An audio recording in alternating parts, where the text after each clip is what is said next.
This week in comic books, the most wonderful thing happened in World's Finest, and we're going to talk about it. We're going to kind of get a little deep into this one.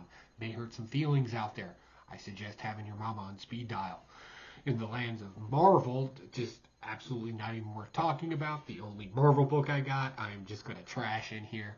So, again, mama on speed dial.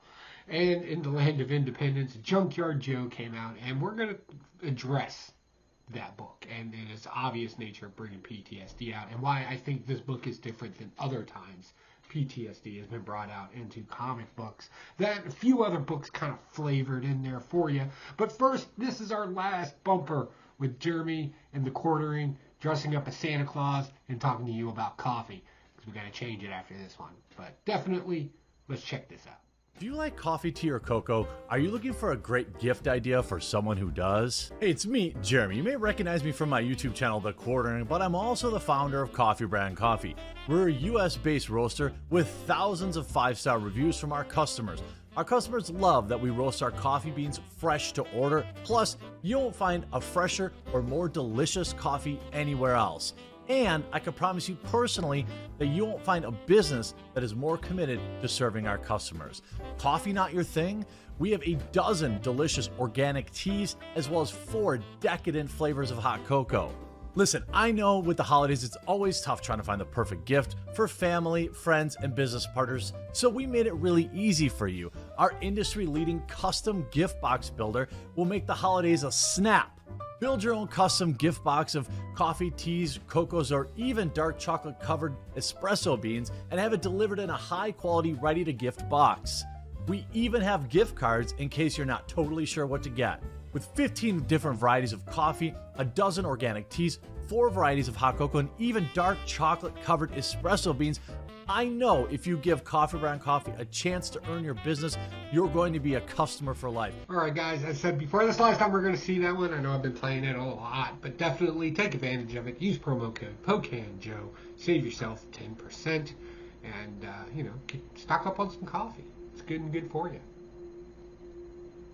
All right, let's jump into this week's comic book called Small Week for me. If this is your first time here, I'm Pocan Joe, and I read comic books as a grown adult male. And then I even take it farther to make myself feel like an adult by taking notes in them of some things that I kind of notice in them with a quick rundown. So we're going to kick this off with Stargirl, The Lost Children. So this one we're kind of focusing on Golden Age sidekicks. Where did these kids go and what happened to them? Well, apparently they were all kidnapped because they're basically forgotten about, and they're on an island where they're like forever young, like that Jay-Z song, Forever Young. You remember it, like, right? So they're there, and apparently they're in some sort of conflict or some sort of battle there. We have a mysterious guy in the background who has some connection to Midnight Man.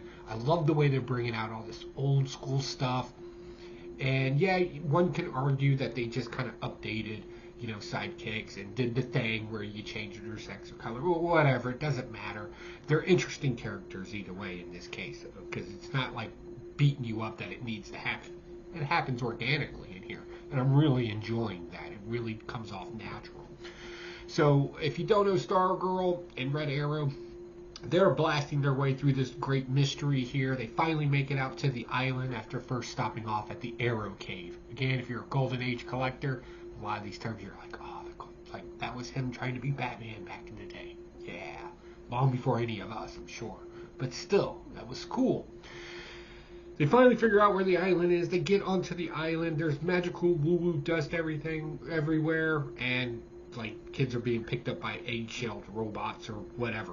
Is this going to be a twist? Is this going to be, something to it? I don't know, but I am enjoying it for what it is now. And seeing as that we're only in issue 2 in a 6-issue run, they can kind of pace this out a little bit, because I would suspect, right, one bad guy using nothing but tech should be super easy to take him out. So let's build up our characters here, get some character development, make us learn more about them.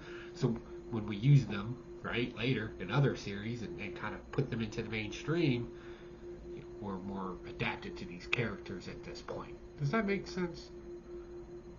I hope so. All right, next. Pick of the week. And not because it's just a comic book that had things in it. it has something that I hate it when people say, well, you only use 10% of your brain. That is absolutely false. Listen to me. You, as an intelligent being, use a lot more than 10% of your brain. And the sad thing is, like, teachers actually teach this, and please stop. Like, it is just not it's so incorrect. It aggravates me. Everybody's got their thing, right? And this is one of my things. When you say one of those cliche-est things that everybody thinks is a fact, but there's nothing confirming it. Like, this is something somebody made up that's trying to sell you something. And World's Finest brought that out. Like, legit, the villain in this brought it out. And I was like, his name's Mr. Keys. So, quick synopsis of the story. Thunder Boy, a new character in our DC World's Finest lore now, gets captured by the Joker. Joker goes like Drake on him. Like, he's polishing up the crowbar. Like, tortures him. It's sad. But Mr. Key is more fascinated with the mind and the expanse of consciousness than anything else. And he brings up in here, when he was younger, he found out, a teacher actually told him, you only use 10% of your brain. And he was like, well, how do I unlock that other 90%? And he says something in here, it's great.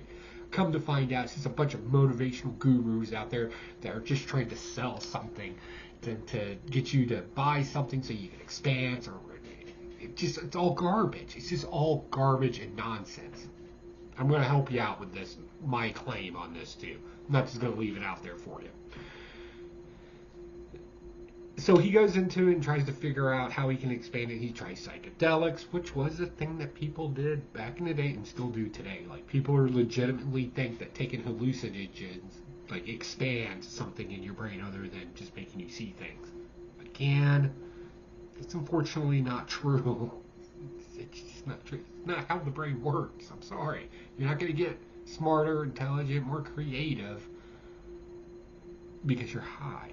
You do that. You have that already in you. That's already there, right? It's just well, we're not going to get into a whole psychological thing about it. What I will do is I will link a link in the description below to assist you, and so you can do your own reading.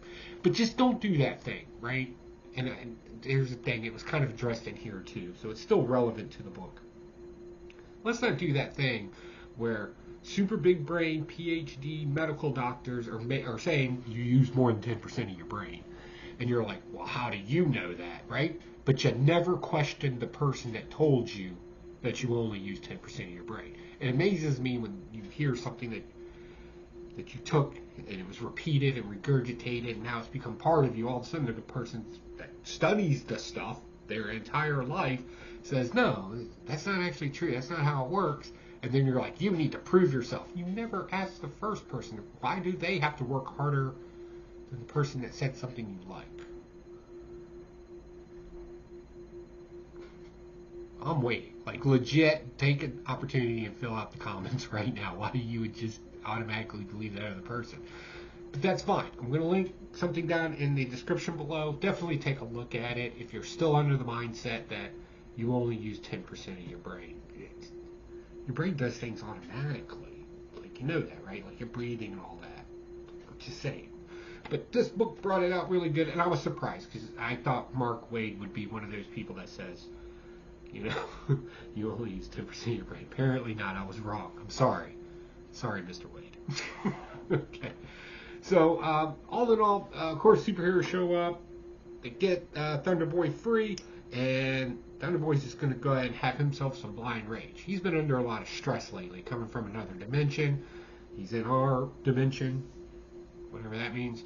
And, he notices things. He's seen his parents in this dimension, but they're not his parents in this dimension. And, that's got to be, kind of messed up. And then the Joker gets a hold of him and basically just electrocutes him and beats him with a crowbar. So that's, right? Kid's having a bad day. He's going to rage out a little bit, and he does rage out in this, and I don't want to give up the final panel, but there's going to be some great connections coming. So if you're not on board with this, rush out and go pick this up real quick. I think this is a great jumping on point.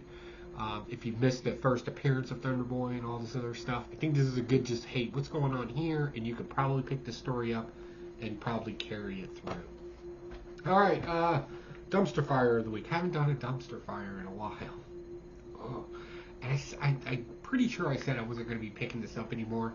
This new Spider-Man, the Lost Hunt story. I'm not connecting with this, right? And I don't think it's an emotional thing or anything. Like, I don't expect that. I just don't find this entertaining. Is the problem. So if you don't know, we have a mentoree. By the way, everybody should have a mentor in some way, shape, or form. And you should shut up and listen to your mentor. But anyway, so Kraven had a mentoree, and now this guy's here because Kraven's dead and everything. And he kind of blames Peter Parker for everything. Peter Parker does not have powers in this particular story. So there's no real superhero fights or anything like that. And of course, we're using the trope of PTSD in this because all the high action that Peter Parker used to have to go through, and now he has this mundane life, and there is a legitimate threat out there. But come to find out, the mentorees, well, his mother's there. She's been there the whole time, in your face character, and then all of a sudden, ta-da! I have superpowers too. She looks extremely young to be somebody's mother. Like, whatever. It's so bad. Like, it's not a strong female type of thing that I'm having an issue with here. It's just like somebody did the what if game, and they're like all their what ifs, instead of planning it out, they just kind of throw it in there. Like, hey, let's spice up this issue with, introduce the mother for like no random reason whatsoever. So Peter Parker, in this case, is just an arbitrary character in his own story. And I've never been a fan of that. Like, I'm picking up a title that says Spider-Man. I expect Spider-Man to do things in it. This one, he just has mental breakdowns consistently through it. And that's not fun. It's not fun at all. Alright. So, jumping right into Independence this week, we got I Hate Fairyland 2. This is Volume 2. She's going back to Fairyland. And this is a gruesome book, right? We already know that. But we find out that because Gert in this has been there before, she had gotten an invitation to the land. I mean, she's allowed back, but she kind of has to go through like a back door, right? And in this case, it's a fictitious representation of hell that she has to go through. And apparently, her guide in it is not all that skilled in getting through hell, because the last panel is like a few years later. They're still there fighting things. So I'm assuming issue 3 will kind of pick that back up. It's Scotty Young, right? It's whimsical. It's fun. There's some adult undertones in it. Gore, things along those lines. It's just a fun read. Nothing too heavily deep to look into here. Next, Junkyard Joe. So I have always been a critic of just poor usage of things like PTSD inside of a story. And I'm going to go ahead and say I don't think the robot version of PTSD in here is probably the best representation either. But I will say it fits in this story, right? Because a robot having emotions and PTSD and, yada, yada, yada. If you don't know, Junkyard Joe in this case is from the Geiger run, from that independent run. So, yeah, it's super advanced AI robot stuff.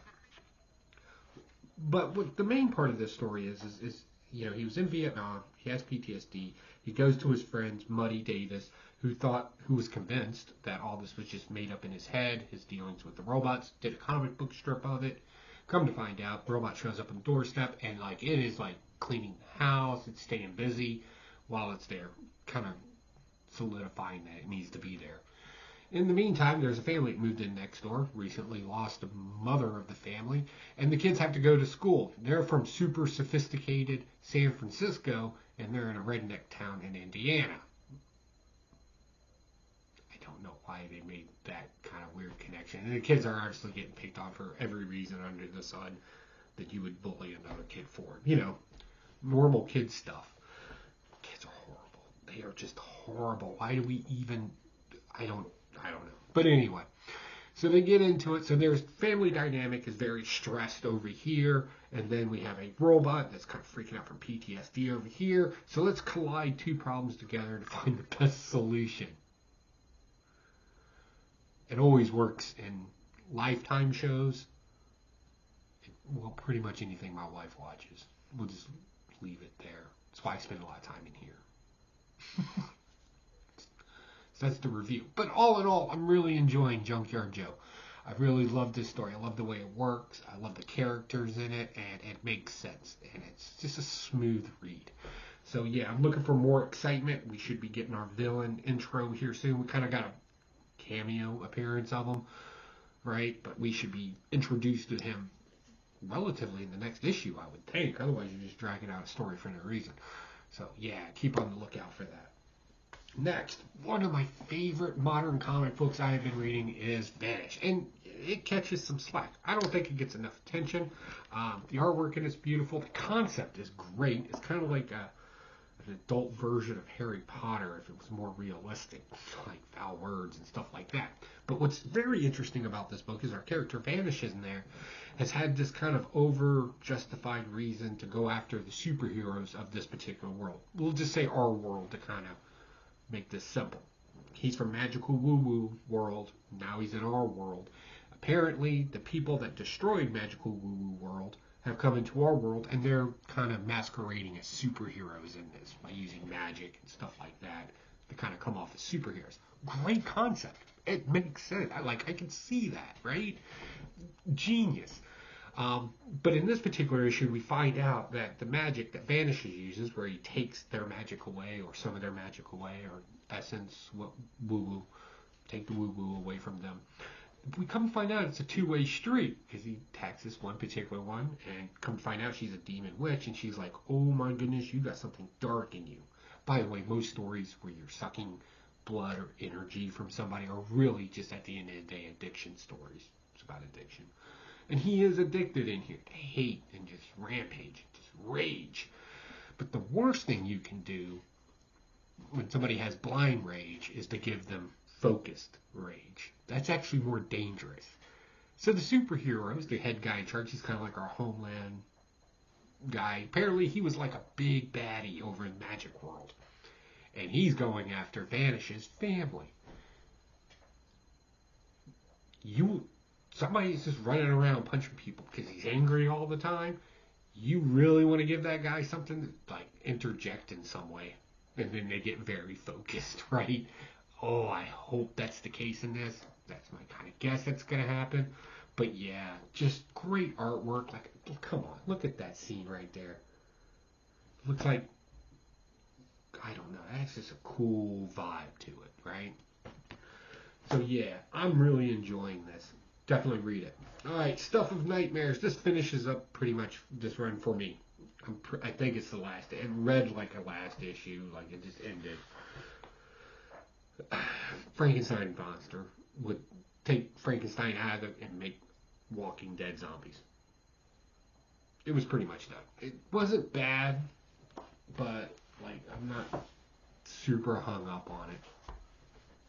That's pretty much it. Alright guys, so that's my comic book haul and review this week. Definitely let me know what you think in the description below. Don't forget about Coffee Brand Coffee. Also got a merch store down below. And if you're like legit curious how this whole 10% brain thing is just a myth and needs to just die on the vine already, definitely check out the article down below. It's cited and peer-reviewed work from scholars, people that actually do this stuff for a living. So definitely take a second and check that out as well. It's a short article. It's just more of a summary of the paper, actually. But if you're interested, you can definitely do a deep dive into it. All right, guys, I got nothing else. It's almost Christmas time. That means Santa Claus is coming. That means I need to put booby traps on the roof, because you do not trespass on Pocan Joe's property, regardless of who you are. I'll talk to you guys later. Bye.